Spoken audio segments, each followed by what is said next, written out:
आप જોઈ રહ્યા છો સુપર પ્રાઇમ ટાઈમ। હું છું માનસી સોની। ઉનાળો બસ આવી જ પહોંચ્યો છે। ગરમી હજી આપણને લાગવાની શરૂ જ થઈ છે, પણ એ પહેલા જ રાજકોટમાં પાણીનો મુદ્દો ગરમાઈ ચૂક્યો છે અને આ વખતે પાણી માટે મહિલાઓ રણચંડી બની મેદાનમાં મહિલાઓએ ઉતરવું પડ્યું છે। હવે તો પાણી નહીં તો વોટ નહીં એવા સૂત્ર સાથે રાજકોટના રસ્તા પર ચક્કાજામ કરીને પોતાની માંગણી રજૂ કરવા ઉતરેલી મહિલાઓના આક્રોશ, વિનંતી, लाचारी अने मक्कमता जेवा अनेक रूप आजे जोवा मळ्या।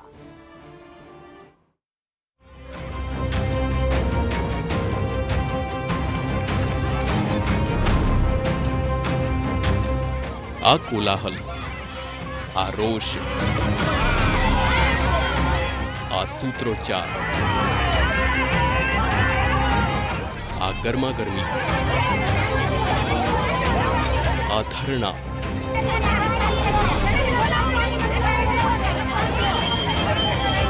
आ चक्का जाम,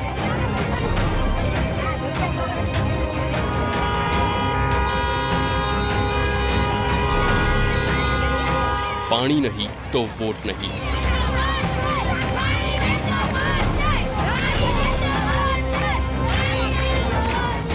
अने आ गुस्सो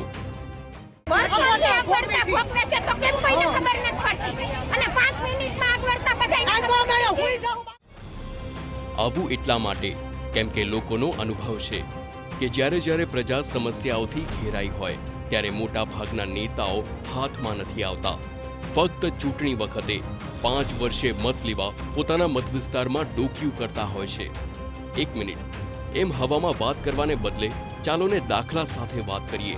રાજકોટના મોટા મવા વિસ્તારમાં છેલ્લા 10 વર્ષથી લોકોને પાણી અને રોડ અંગે મુશ્કેલી છે। તંત્રને અનેકવાર રજૂઆતો કરવામાં આવી છે, પરંતુ તંત્ર હે કે માનતા નહીં। એટલે જ હવે પ્રજા પણ સમજી ગઈ છે કે ચૂંટણી હોય ત્યારે જ નેતાઓના કાન આમળવા પડશે। હવે લોકસભા ચૂંટણીની તારીખોની જાહેરાત થઈ, એ સાથે જ રાજકોટમાં મહિલાઓએ લોકસભા ચૂંટણીના બહિષ્કારની ચીમકી આપવી પડી।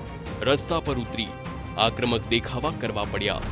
પાણી મુદ્દે પાણીમાં બેઠેલા તંત્રને પાણી બતાવવા રાજકોટના કાલાવડ રોડ પર પહોંચી તેમની રજૂઆતોમાં ક્યારેક ઉગ્રતા, ક્યારેક લાચારી તો ક્યારેક વિનંતીનો ભાવ દેખાય છે। કોર્પોરેટરને મારે ખાસ વિનંતી કરવી છે મોટા મવા સાહેબ કે અમારી પાસેથી બધા પ્રકારના વેરા વસૂલાય છે, પણ એક પણ પ્રકારની સુવિધા અમને મળતી નથી। કારણ કે તમે રસ્તા જોયા માણસ ચાલીને નીકળી શકે એમ નથી, એવામાં અમે ગાડી હલાવીને ઘરે પહોંચી છીએ। નથી ક્યારે પાણી મળતું, નથી ક્યારે રસ્તાની સુવિધા મળતી, નથી કોઈ પણ પ્રકારની સિટી બસની સુવિધા મળતી કે કોઈ પણ પ્રકારની આપણે આરએમસીની સુવિધા મળતી નથી। અમારે છેલ્લા 15 વર્ષથી આ પાણીની પ્રોબ્લેમ છે। પાણીની પ્રોબ્લેમ સોલ્વ જ નથી થતી। ગમે ત્યારે કોઈ પણ આવીને અમને સજેસ્ટ કરી જાય છે કે તમને પાણી આપશું, પણ હજી સુધી પહોંચ્યું નથી। પાણીની ગયા 1.5 વર્ષ પહેલા મીટિંગ થઈ હતી ત્યારે પાણીની લાઈન નખાઈ ગઈ, ખૂબ આભાર, પણ પાણીની લાઈન ચાલુ કેમ નથી થતી? પાણીની જરૂરિયાત કેટલી છે અમારી એક સ્ત્રી જ સ્ત્રીને સમજી શકે। અમને હવે એવું થાય છે। પાણી માટે રણચંડી બનેલી મહિલાઓએ કાલાવડ રોડ પર ચક્કા જામ કરી દીધો, જેના કારણે વાહન વ્યવહાર પણ થોડા સમય માટે ખોરવાઈ ગયો હતો। રાજકોટના મોટા મવા વિસ્તારમાં અંદાજે 50,000થી વધુ લોકો રહેશે, ત્યારે મહિલાઓનો આક્ષેપ છે કે પરિવાર દીઠ મહિને 3,000 થી 5,000 રૂપિયાનું પાણી તેમણે વેચાતું લેવું પડે છે। તેમ છતાં તંત્રના અધિકારીઓ અને નેતાઓ પણ ચૂંટણીની જેમ જ વચનો આપ્યા કરે છે। એટલે જ આ વખતે મહિલાઓએ પાણી નહીં તો મત નહીંનો નિર્ણય લીધો છે।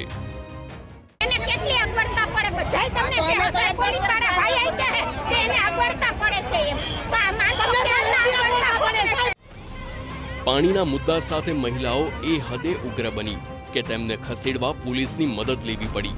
મહિલા પોલીસ કર્મીઓ સાથે પણ મહિલાઓની ચણફણ અને ઝપાઝપી થઈ।